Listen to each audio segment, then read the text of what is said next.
জাতীয় নেতৃবৃন্দে যাদের কানে আওয়াজ পড়ছে সেই সমস্ত অনুপস্থিত ভাই এবং বোনেরা, আসসালামু আলাইকুম ওয়া রাহমাতুল্লাহি ওয়া বারাকাতুহু।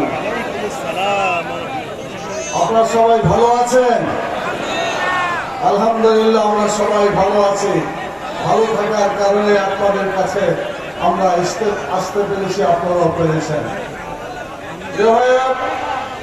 আল্লাহ তাআলা আমাদেরকে দুনিয়াতে পাঠার উদ্দেশ্য সম্পর্কে সুন্দর করে বলেছেন, কুনতুম খায়রা উম্মাতিন উখরাজাত লিন-নাস তা'মুরুনা বিল মা'রুফ ওয়া তানহাউনা আনিল মুনকার। তোমরা শ্রেষ্ঠ জাতি, তোমাদেরকে বেছে বের করা হয়েছে মানুষের কল্যাণের জন্য। আর এই কল্যাণ প্রতিষ্ঠা করতে হলে ন্যায়ের আদেশ দিতে হবে, অন্যায়ের বিরুদ্ধে প্রতিরোধ করে তুলতে হবে। সম্মানিত ভাইরা, আল্লাহর এই আয়াতকে সামনে রেখে আমি আপনাদের কাছে জিজ্ঞেস করতে চাই, দুনিয়ার জীবনটা কি আমাদের সবশেষ, না আখিরাতে একটা জীবন আছে? জোরে বলতে হবে, আখিরাতের জীবন আছে। সেই জীবনে কি কল্যাণ পেতে চান? রব্বানা আতিনা ফিদ দুনিয়া হাসানাহ ওয়া ফিল আখিরাতি হাসানাহ ওয়া কিনা আযাবান্নার। দুনিয়াতে আল্লাহর কাছে আমরা কল্যাণ চাই, আখিরাতেও কল্যাণ চাই, জাহান্নামের আগুন থেকে বাঁচতে চাই। সম্মানিত ভাইরা, এটা শুধু আমরা বাঁচতে চাই না যারা এখানে উপস্থিত হয়েছি, সারা দুনিয়ার ইমানদার মানুষেরা সবাই বাঁচতে চায়। অতএব যদি বাঁচতে হয়, যাদের ইমান আছে, আল্লাহর এই কথাকে সামনে রেখে মানুষের কল্যাণের জন্য আমাদেরকে রাজনীতি করতে হবে। সমস্ত কাজের কেন্দ্রবিন্দু হবে মানুষের কল্যাণ করা, ব্যক্তি কল্যাণ, স্বার্থপরতা, চাঁদাবাজ, দুর্নীতিবাজ, এই সমস্ত খারাপ কাজ করলে আখিরাতে কোনো কল্যাণ পাওয়া যাবে না।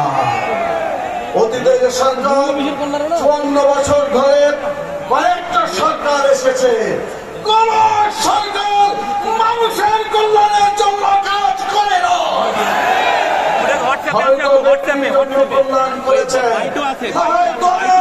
কল্যাণ করেছে, আল্লাহ হয় দুনিয়ায় কিছু মানুষের উপকার করার জন্য, আখিরাতের কল্যাণের জন্য কোন কাজ করেছে বলেন? কথা বলেন, তারা কি আখিরাতের কল্যাণের জন্য কাজ করেছে? আমরা দল ঘোষণা দিচ্ছি, আমরা দুনিয়ারও কল্যাণ করতে চাই, আখিরাতেও আমরা কল্যাণ পেতে চাই। রাজি আছেন আপনারা? সেই আখিরাতের কল্যাণের জন্য আবু সাঈদের মতো, মুগ্ধর মতো জীবন বিলিয়ে দিতে হবে। রাজি আছেন? যারা যারা আল্লাহর আইন চালু করার জন্য জীবন দিতে রাজি আছেন, দুই হাত তুলে ওয়াদা করেন আল্লাহর কাছে, আমরা জীবন দেব, আল্লাহর আইন চালু করব ইনশাআল্লাহ। সংগ্রামী সাথী ও বন্ধুগণ, একটা সুন্দর একটা স্লোগান আপনারা মুখস্থ করে নিয়েছেন, আবু সাঈদ মুগ্ধ, শেষ হয়নি যুদ্ধ। দ্বিতীয় স্বাধীনতা হয়ে গেছে, তাহলে আর কি আছে?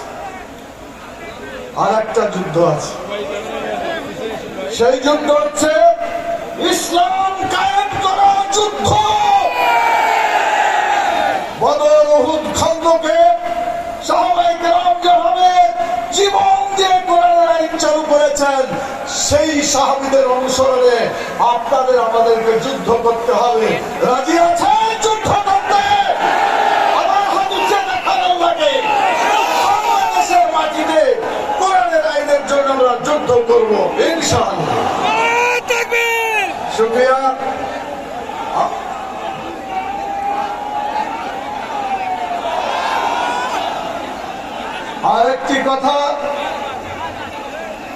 আরেকটি কথা বলতে চাই, সেটি হলো আল্লাহ তাআলা বলেছেন ইসলামী রাষ্ট্র কায়েম তোমরা করবা, তো কায়েম করলে কি কাজ করবে? আল্লাহ তাআলা 4টা কাজের কথা বলেছেন। কয়টা কাজের কথা বলেছেন?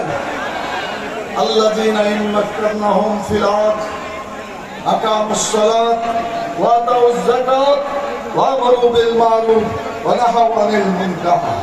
তাহলে মাইক্রোফোন নিয়ে আইছেন, আমি গাড়ির কাছে গেলাম। রাষ্ট্র ক্ষমতা যদি তাদের হাতে আসে, নামাজ কায়েম করে মানুষের চরিত্রকে ভালো করে দিতে হবে, যাকাত চালু করে মানুষের ক্ষুধা দারিদ্র এগুলো দূর করে দিতে হবে, ভালো কাজ চালু করে মানুষের জীবনে শান্তি প্রতিষ্ঠা করতে হবে, খারাপ কাজ বন্ধ করে মানুষকে অশান্তির হাত থেকে রক্ষা করতে হবে। এই 4 দফা কাজ করতে রাজি আছেন? তাহলে আপনাদের আমি বলবো আগামী নির্বাচনে কোরআনের আইন চালু করতে তো রাজি আপনারা, কি বলেন? এই কোরআনের আইনকে চালু করতে হলে আপনাদেরকে ঐক্যবদ্ধ থাকতে হবে, পারবেন? আবু সাঈদের জেলার লোকেরা রংপুরে আবু সাঈদের বাড়ি, তিনি যদি জীবন দিয়ে একথা বলতে পারেন তার যুদ্ধের টার্গেট ছিল উই ওয়ান্ট জাস্টিস, আমরা সুবিচার চাই। আমি আপনাদের জিজ্ঞেস করতে চাই, ইসলাম কায়েম হওয়া ছাড়া দেশে কি সুবিচার কায়েম হতে পারে?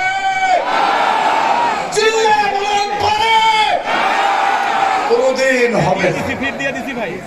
জাস্টিস হতে হলে ইসলাম কায়েম করতে হবে, হাকিমউদ্দিন দিন কায়েম করতে হবে।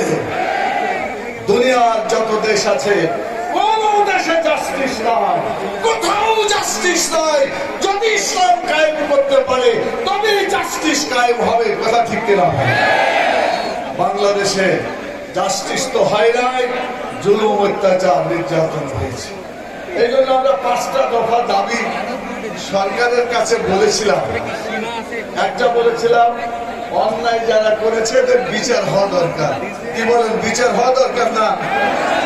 অন্যায় যদি করে আপনার বিচার না করে এই অন্যায় বন্ধ হবে না, চলতে থাকবে। অতএব অন্যায়কে আমরা চলতে দেব না, অতএব বিচার করতে হবে অপরাধ। 2 নম্বর আমরা বলেছি সংস্কার করতে হবে, খারাপ যা কিছু আছে বাদ দিতে হবে, ভালো যা কিছু আছে তা গ্রহণ করতে হবে। আমরা বলেছি অতীতে চোর ডাকাত যেভাবে চুরি করে ডাকাতি করে ভোটের বাক্সগুলোকে সেভাবে চুরি করেছে, ডাকাতি করেছে, কথা ঠিক না? 2014-তে কি হয়েছে? বিনা ভোটে নির্বাচন হয়েছে। 2018-তে কি হয়েছে? দিনের ভোট রাতে হয়ে গেছে। আর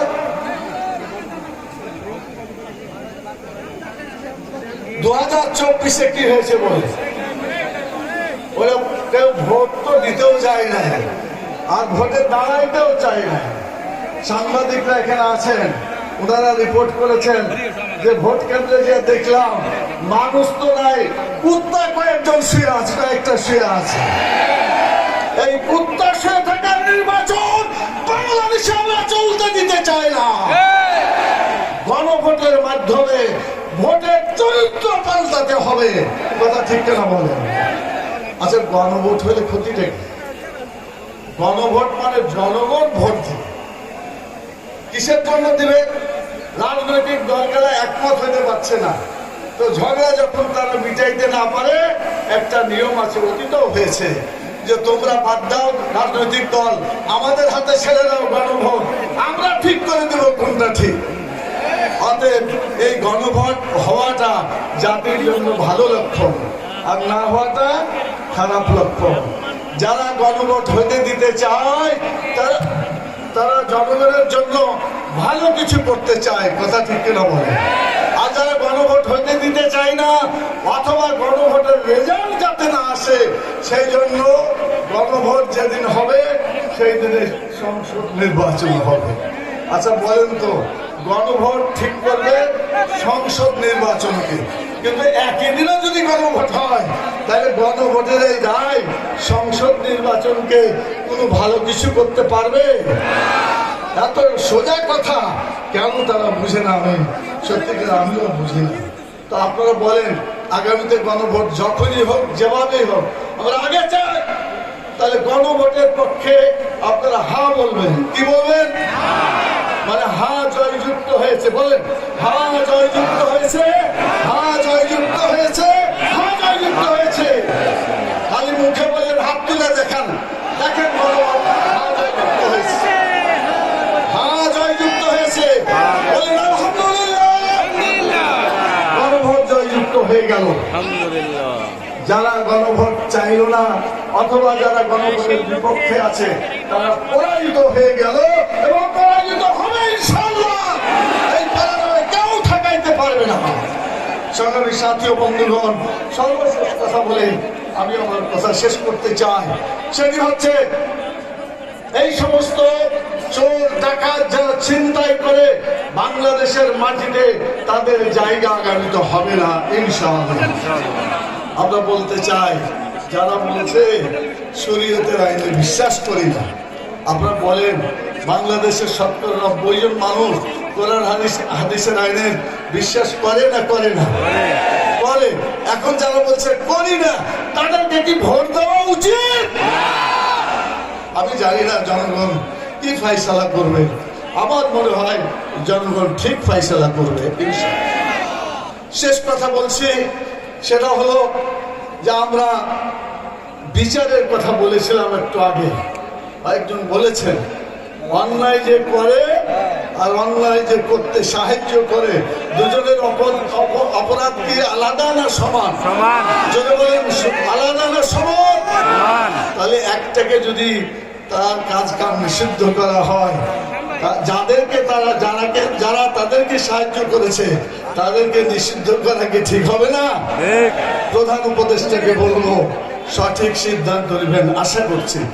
আল্লাহ তাআলা বাংলাদেশ আজকের এই আন্দোলন যে আন্দোলন গড়ে উঠছে 8 দলের, আমরা বলছি আমাদের দরজা বন্ধ হয় না।